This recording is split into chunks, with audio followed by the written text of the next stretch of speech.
오늘은 3.1절 103주년이 되는 날입니다. 문재인 대통령은 3.1운동과 임시정부 수립에 담긴 선열들의 정신을 계승하자고 강조하면서 일본에는 역사를 직시할 것을 재차 요구했습니다. 강대국 질서에 휘둘리지 않게끔 국력의 중요성도 강조했죠. 그리고 대선 이제 8일 앞으로 다가왔습니다. 앞으로 여론조사 결과를 볼 수 있는 날도 며칠 남지 않았는데요. 초박빙 대선 판세와 막판 변수까지 신혜원 체커가 정리해봤습니다. 네, 3.1절 공휴일에 찾아온 다정회, 그 시작을 알리는 뉴스픽5 시작해보겠습니다. 자, 오늘 준비한 픽은요. D-8, D-2, 그리고 그림의 주인. 103주년 3.1절, 사라진 QR 격리, 마지막 무차별 포격, 이렇게 정했습니다. 자, 먼저 대선 이야기로 시작합니다. 자, D-8, 대선 8일 앞으로 다가왔습니다. 자, 그럼 D-2는 어떤 의미냐고요? 자, 모레 3일부터는 대선 후보 지지율 여론조사 공표가 금지되는 깜깜이 기간에 돌입합니다. 좀 더 정확히 설명하면 내일 2일까지는 여론조사가 가능하고 또 발표도 할 수가 있지만 3일부터는 조사를 하더라도 발표가 불가능합니다. 따라서 우리가 볼 수 있는 여론조사에 반영되는 날이 딱 이틀 남았다는 겁니다. 지금 치열한 막판이 안개 속 경합을 하고 있는 게 아닌가 싶습니다. 이 상태로 그러니까 깜깜이에 지금 들어갈 가능성이 높은 거잖아요. 이거를 참 솔직히 말씀드리면 참 불편하신 분들이 많을 텐데 후보들에 대해서 국민들께서 확신을 못 하시는 것 같아요. 네, 각 당의 후보들은 여론조사 공표 금지 전까지 지지율을 최대한 끌어올리기 위해서 사활을 걸었습니다. 깜깜이 일주일 동안은 가장 마지막에 발표된 여론조사로 각종 보도가 쏟아질 텐데 그때 누가 우위를 점했는지가 여론에 영향을 줄 수 있기 때문입니다. 자, 지난달 27일에 나온 4개 여론조사 결과 보겠습니다. 자, KBS 한국리서치 조사는 39.8% 각각 아예 소수점까지 같았습니다. 그리고 나머지 이 3개 조사에서는요, 0.4%포인트에서 2.5%포인트 격차, 그러니까 오차범위 내에서 윤석열 후보가 우세한 모습을 확인할 수가 있습니다. 말 그대로 초접전 양상이죠. 다만 이 왼쪽에서 세 번째, 지금 깜빡이는 TBS와 KSOI의 이 같은 기간 같은 기간 조사 방법을 달리한 결과를 하나 더 발표를 했습니다. 자, 그게 바로 지금 보시는 이 결과입니다. 2가지 결과가 나와 있는데요. 먼저 좀 전 화면에도 포함이 됐던 ARS 방식의 조사에서는 윤석열 후보가 오차범위 안에서 앞서고 있지만 전화 면접으로 실시한 오른쪽 결과에선 정반대의 결과가 나왔습니다. 자, 조사를 의뢰한 TBS 측은 이 조사 방식의 차이가 어떤 결과로 나타나는지 실험을 해본 것이다라고 설명했습니다. ARS가 잡아내는 여론조사의 특징과 그리고 전화면접이 잡아내는 여론조사의 특징을 한번 비교해보자. 이게 여론조사 역사 최초의 실험입니다. 네. 돈 좀 썼어요. 자, 참고로 각 여론조사 기관은 ARS 100% 또는 전화면접 100% 또는 ARS 더하기 전화면접 혼합 등등으로 사전에 정해놓은 비율에 맞춰서 지속적으로 조사를 실시합니다. 그래야만 변수가 통제된 추세를 파악할 수가 있겠죠. 자, 국민의힘은 TBS의 조사 결과에 대해서 참으로 황당한 행태란 반응을 보였습니다. 여론조사는 추세가 중요한데 갑자기 방식을 바꿔서 조사하는 건 스스로의 신뢰성을 흔드는 것과 다름없다는 겁니다. 그동안 쭉 해왔던 ARS 조사에서 우리 후보가 앞서는 걸로 나왔는데 그러자 한 번도 하지 않았던 면접 조사를 같은 기간에 실시해서 이재명 후보가 앞섰다고 발표했습니다. 전문가들조차 특정 후보에게 유리한 결과를 도출하기 위해 조작이 예정된 조사로 의심된다는 의견을 내놓기도 했습니다. 자, 이어서 막판의 중대 변수 관련된 내용도 살펴보겠습니다. 일단은 투표율, 그중에서도 이 사전 투표율에 집중해 볼 텐데요. 최근 3차례의 대선과 총선, 지방선거에서 각각 20%를 상회했습니다. 때문에 전체 투표율도 점점 높아지고 있는 추세죠. 자, 사전투표 신분증만 있으면 아무 데서나 투표할 수 있고 기간도 이틀이나 주어집니다. 자, 여야가 할 것 없이 사전투표 동료에 사활을 걸었습니다. 민주당 이재명 후보는 원래 사전투표는 민주당이 유리하다라는 판단을, 그리고 국민의힘 윤석열 후보는 사전투표에 적극적인 20대 표심에서 유리하다라는 판단에 따른 겁니다. 자, 이번 대선에선 처음으로 사전투표율 30%를 넘어설 것이란 관측도 나옵니다. 그런데 3월 4일, 5일에 사전투표하죠. 투표할 때 어떤 마음으로 하시겠습니까? 이재명을 위해서 하지 마십시오. 바로 여러분의 삶을 결정하는 것이니까.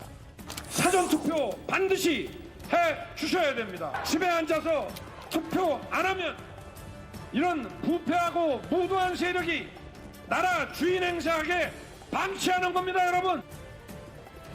자, 그다음 어느 연령대의 투표율이 높을까? 자, 이것도 참 중요합니다. 자, 이번 선거 60대 이상의 유권자가 300만 명을 돌파했다고 합니다. 지난 대선보다 276만 명 더 늘어나서 전체 연령 대비 30%를 차지합니다. 자, 그리고 고령층은 전통적으로 투표율이 높은 편이죠. 네, 넉 달 전에 있었던 19대 대통령 선거 투표율에 대한 선관위의 분석 결과가 나왔습니다. 하지만 세대별로 보면 50대와 60대 이상 투표율이 20대에서 40대보다 높았습니다. 70대 남성의 투표율이 86.1%로 가장 높았던 것으로 나타났습니다. 네, 지난 대선 때 보도였습니다. 자, 이번 대선은 2030 표심이 승패를 가른다고들 말하죠. 현재 40대는 이재명, 60대 이상은 윤석열 후보의 주 지지층인 가운데 20대는 표심이 양측으로 갈리고 또 부동층이 많습니다. 리얼미터 조사 결과인데요. 남성의 경우에는 절반이 넘는 54%가 윤석열 후보 지지했고요. 20대 여성의 경우 상대적으로 분산돼 있긴 하지만 이재명 후보 지지율이 32.4%로 가장 높았습니다. 때문에 남성 투표율이 20대 남성 투표율이 높을수록 윤 후보가, 20대 여성의 투표율이 높을수록 이 후보가 현재로선 유리할 수 있습니다. 네, 두 번째 픽으로 가겠습니다. 그림의 주인입니다. 대장동 정영학 녹취록을 둘러싼 공방, 아마 대선 당일날까지 이어질지도 모르겠습니다. 국민의힘이 2013년 4월에 녹취록 내용 일부를 이렇게 추가로 공개했는데요. 남욱 변호사가 유동규 전 성남도시개발공사 본부장에게 들은 말을 정영학 회계사에게 전하는 내용입니다. 자, 자세한 내용도 보죠. 유동규 전 본부장이 걱정하지 마라. 사장님도 나한테 그림까지 그려가면서 이거는 진짜 너하고 나하고만 알아야 된다. 자, 그림까지 그려가면서 1,000억만 있으면 되잖아. 라고 이야기를 했다는 겁니다. 자, 이 녹취록에서 시장이라는 표현은 총 5번 언급되는데 당시에 성남시장인 이재명 후보를 지칭하는 것으로 추정됩니다. 2013년은 대장동 화천대유가 선정되기 2년 전입니다. 그러니까 이재명 시장님이 유동규 본부장에게 그림을 그려줬다는 건데요. 예. 그 그림이 어떤 건지 저 궁금합니다. 검찰에서 수사를 했어야 된다고 생각하고요. 네, 이 대화로부터 약 2주 뒤, 그러니까 2013년 4월 말 시점에 녹취록 내용도 언론을 통해서 공개됐습니다. 역시 남욱 변호사가 유동규 전 본부장에게 들은 말을 정영학 회계사에게 전하는 대목입니다. 당시에 유동규 본부장은 대장동을 언제 터뜨릴지 시장님 재선을 위해서 어떤 식의 도움이 되는지 조율하자라고 말합니다. 자, 그러면서 은밀하게 선관위 쪽 사람 하나만 붙여놔라. 절대 시장님이 배신 못하게끔 나도 만들 테니까 라고 이야기를 했다는 겁니다. 자, 이에 민주당은 네거티브 총공세라고 반발했습니다. 제3자로부터 들은 대화 내용을 주고받은 것이 무슨 대단한 의혹인 것처럼 부풀렸다면서 이 대화는 오히려 이재명 후보가 대장동 사업의 개발 이익을 환수하기 위해서 애썼다는 걸 엿볼 수 있는 증언이라고 주장했습니다. 한마디로 전형적인 아니면 말고식 흑색 선전입니다. 단일화 무산으로 판세가 불리해지니 네거티브 총공세에 나섰다고 판단할 수밖에 없습니다. 자, 그러면서 민주당 윤석열 후보 가족 관련 의혹에 공세에 집중했습니다. 자, 먼저 부인 김건희 씨. 당초에 1개라던 해명과는 달리 주식 거래 계좌가 5개로 늘어났습니다. 도이치모터스 권오수 전 회장의 공소장에서도 김 씨의 흔적이 발견됐죠. 또 매도와 매수 주문을 동시에 내서 거래가 활발하게 보이도록 하는 이른바 통정 거래를 했다는 의혹도 제기됐습니다. 그때 던진 10만 주 중에 6만 주 정도는 우호 세력들이 이른바 주가 조작을 같이 하는 우호 세력이 샀고, 그 6만 주 중에 22,700주는 다름 아닌 모친, 김건희 씨의 모친이고 윤 후보의 장모죠. 이분이 이제 산 거예요. 네, 김건희 씨의 모친 최은순 씨도 이 수상한 거래에 동참했다라는 주장입니다. 물론 국민의힘은 의혹을 전면 부인했죠. 주가 조작이 이뤄진 기간은 약 4개월에 불과한데 이 통정 거래를 2년 8개월 동안이나 할 이유가 어디에 있나는 겁니다. 2년 8개월을 통정매매, 거래매매 했다는 이런 사례 본 적이 없어요. 중요한 건 이 공소장에는 수익을 누가 얼마 받는지조차 기재도 안 됐어요. 막판까지 격해지는 양측의 네거티브 공방, 양측 당대표가 선봉장에 선 모양새입니다. 자, 며칠 전 민주당 송영길 대표, 윤석열 후보의 고향 충남을, 그리고 국민의힘 이준석 대표는 이재명 후보의 고향 안동을 찾았는데요. 윤석열 후보는 텔레비전 보면 술 마실 때 눈이 반짝반짝합니다. 맨날 검사하는 게 뭡니까? 맨날 수사하고 밤에 술 먹고 업자들 룸싸움 술 먹고 골프 치고. 안동이 어떤 곳입니까? 사람이 똑바로 살아를 계속 가르치는 그런 고장 아닙니까, 여러분? 가족에게 그리고 형수에게 236할 벌부터 욕을 했다고 하면은 주변 사람들이 혼내지 않겠습니까, 여러분? 네, 이 대표들의 발언을 보자니 당 차원에서 도리어 이런 거친 표현을 장려하고 있는 게 아닌가 싶을 정도입니다. 남은 일주일간만이라도 비호감 대선 딱지를 떼려는 노력 좀 보고 싶습니다. 네, 오늘의 세 번째 픽입니다. 103주년 3.1절입니다. 자, 올해 3.1절 기념식 서대문에 새로 문을 연 국립대한민국 임시정부 기념관에서 열렸습니다. 문재인 대통령은 3.1운동과 임시정부 수립에 담긴 선열들의 고귀한 정신을 계승하자면서 일본에는 역사를 직시할 것을 재차 요구했습니다. 한일 관계를 넘어서 일본이 선진국으로서 리더십을 가지기를 진심으로 바랍니다. 그러기 위해서 일본은 역사를 직시하고 역사 앞에서 겸허해야 합니다. 또 문 대통령은 3.1운동의 교훈은 강대국 중심의 국제 질서에 휘둘리지 않고 우리가 주도하는 힘을 가져야 한다는 것이라면서 한반도의 평화가 반드시 필요하다고 강조했습니다. 네, 오늘의 네 번째 픽은 사라진 QR 그리고 격리입니다. 3월의 시작과 함께 식당과 카페 등 11개 다중 이용시설에 적용되던 방역 패스가 전면 중단됐습니다. 확진자는 연일 10만 명대, 또 이달 중순에는 30만 명대까지 예측되는 상황이죠. 자, 불과 며칠 전 정부가 내놓은 설명과도 너무 달라서 이 정책의 일관성도 떨어져 보입니다.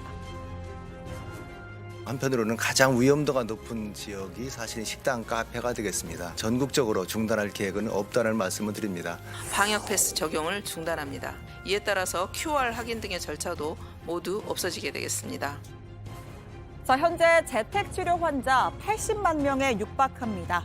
오늘부터는 동거인이 확진되더라도 그리고 백신의 미접종자일지라도 자가격리를 하지 않아도 된다고도 했습니다. 자, 그럼 지금까지는 왜 했나라는 의문 지울 수가 없죠. 다음 주로 다가온 대선을 의식한 것 아니냐 이런 지적도 나오고 있습니다. 자, 오늘의 마지막 픽은 무차별 포격입니다. 네, 포격으로 무너진 이 건물, 우크라이나 제2도시인 하리코프의 한 학교입니다. 러시아는 군사시설뿐만 아니라 주요 도시의 학교, 아파트와 같은 민간인 거주 지역에도 무차별 포격을 시작했습니다. Very bad. Child cry. Very bad. 러시아와 우크라이나 지난밤 첫 협상 테이블에 앉기는 했습니다. 하지만 예상했던 대로 성과는 없는 것으로 전해집니다. 우크라이나는 즉각적인 휴전과 러시아군의 철수를 요구한 반면에 러시아는 우크라이나의 중립국화를 요구하면서 서로 이견을 보이는 상황입니다. И российская делегация провели сегодня первый раунд переговоров, основной целью которых было обсуждение вопросов прекращения огня на территории Украины. Переговорный процесс. Следующая встреча состоится в ближайшие дни на польско-белорусской стороне. 세계 각지에서는 러시아의 침공에 반대하는 시위가 이어졌습니다. 특히 러시아 안에서도 반전 목소리가 커진다고 하는데요. 한 인권단체는 러시아 당국이 이 시위에 참여한 시민 6,500명가량을 구금했다고 밝혔습니다. 네, 3.1절의 뉴스픽 여기까지입니다. 들어가서 원픽도 꼽아보죠. 뉴스픽 5였습니다.